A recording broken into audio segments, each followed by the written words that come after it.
Hello guys! So, andito tayo sa aking kitchen. As usual, nandito tayo sa Saudi ngayon. May natutunan ako para mas kumapal at maging maganda yung buhok natin. Kasi pag nandito kayo sa Saudi, talagang hindi nyo maiiwasan na talagang maglalagas, ninipis yung buhok ninyo kapag nandito kayo sa Saudi. Yung natutunan ko dito, kailangan natin na meron kayong gloves. Ito, ganito siya. Ito, nabili ko to sa Lulu. Siguro sa Pilipinas may mabibili kayo sa mga online. Try nyo na lang. Ayan, ganito yung itsura ng ating globe. So, meron din tayo dyan rosemary. Ayan, rosemary leaves. Ayan siya. So, ito try natin ngayon. Pwede ito sa oil. Sabi nila sa olive oil pwede rin siya. Kaya lang medyo para sa akin, try natin yung sa tubig. Kasi pwede rin naman siyang rosemary water with cloves. Hindi siya globe cloves. So, ito try natin. Ito siya. Ayan. Yung ating cloves. Pakita ko sa inyo. Ayan. So, ito siya. Ayan. Ganito yung itsura ng cloves natin. Sa olive oil, coconut oil, or argan oil, pwede nyo siyang i-mix dito sa ating cloves at rosemary.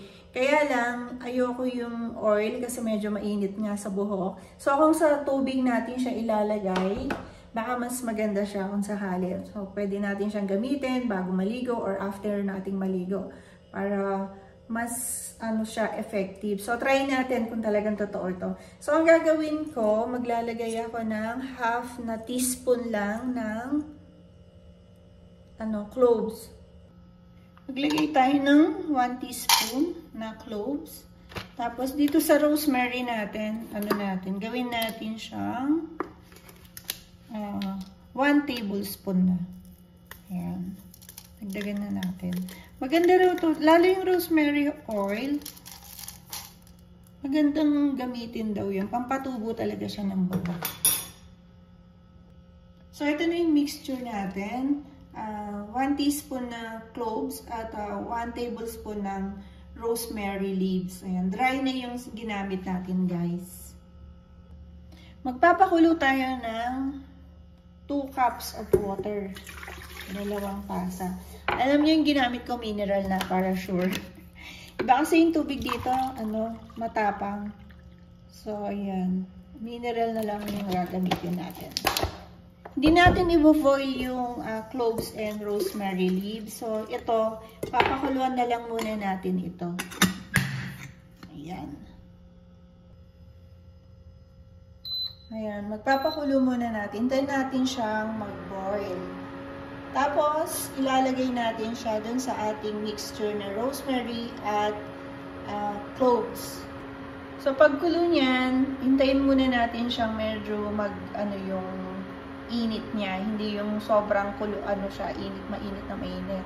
Para hindi mabawasan yung effective ng ating mga ilalagay, yung cloves at rosemary natin. Ayan. So, ito yung mixture lang natin.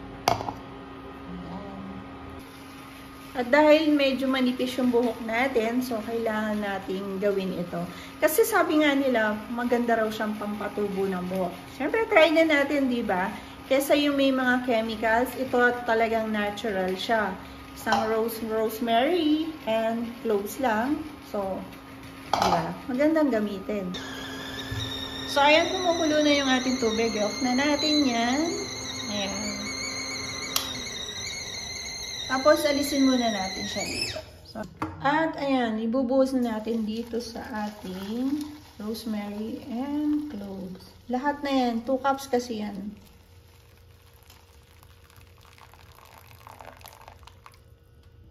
So, hayaan lang natin siyang nakababad. Pagka after nung natin, hanggang siguro bukas, saka ako na lang gagamitin yan kapag talagang babad na yung ating rosemary at yung ating cloves.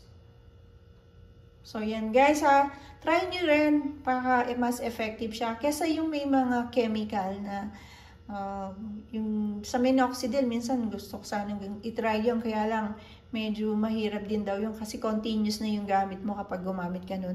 At least ito natural naman siya. So, pwede nyo itong itry guys. At kung after nito, halimbawa, na ibabad na natin siya, tignan natin kung anong magiging itsura. At yung, kailangan meron kayong pang-spray para pagka bago kayo maligo or after nyong maligo, pwede nyo siyang spray sa buhok ninyo. Ayan. So, ayan. Tignan nyo guys, oh.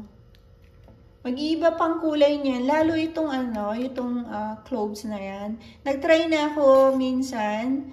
Naglagay ako na sa tubig lang. Tapos, binabad ko lang siya ng magdamag. Nag-color, siya, parang brown ang color na ng tubig. Ayan. Ayan. Hintayin na lang natin yan. Maibabad natin. Mas maganda, mas ibabad mo siya ng mas matagal bago gamitin para mas effective siya. Makuha natin yung pinaka-nutrients nitong ating mga naibabad na mga cloves at rosemary natin. Guys, ito na yung ginawa natin na rosemary leaves at yung ating cloves, yung binabad natin sa tubig. So, magiging hair tonic na siya. Ginagamit ko siya morning at evening. Basta after kong maligo. Ito. Ayan. So, ang gagawin mo lang, ilalagay mo siya sa pang-spray. Ayan, tulad ng ginawa ko. Or kung ano yung mas komportable kayo. Tapos, i-spray nyo lang siya. Ayan. Ganun lang. Ito pang para ma-less yung paglalagas ng buhok nyo. Magkaroon na rin ng vitamins yung mga buhok nyo. At pampatubo din ito ng buhok. So, try nyo na guys para dun sa mga maninipis yung buhok or gustong tumubo pa. Try nyo na, wala namang mawawala. Diba?